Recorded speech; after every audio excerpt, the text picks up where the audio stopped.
Hi everybody, today I'm going to do a quick Excel tutorial on linear regression.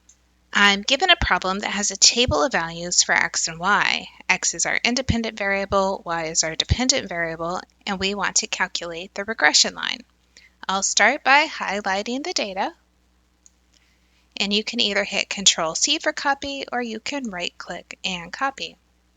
Then I'll open Excel, go to the first cell and hit Control-V to paste, or you can hit right-click on your mouse and say paste. This looks a little small, so I'm going to increase the font. Now I'm just going to highlight the data again. I'm going to hit Insert, and I'll go to a scatter plot.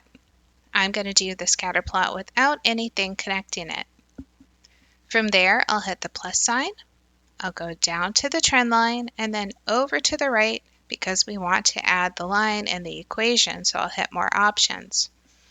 On more options, I can see it's already selected linear, so let's go down to the bottom and say we want to display the equation on the chart.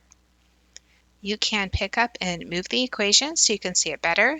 You can also click on the Home tab, go to the font, and increase it so that you can clearly see the answer.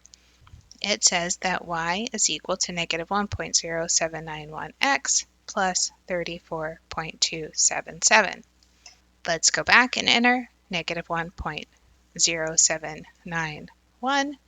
The x is already there, so I click over to the next box to enter the 34.277.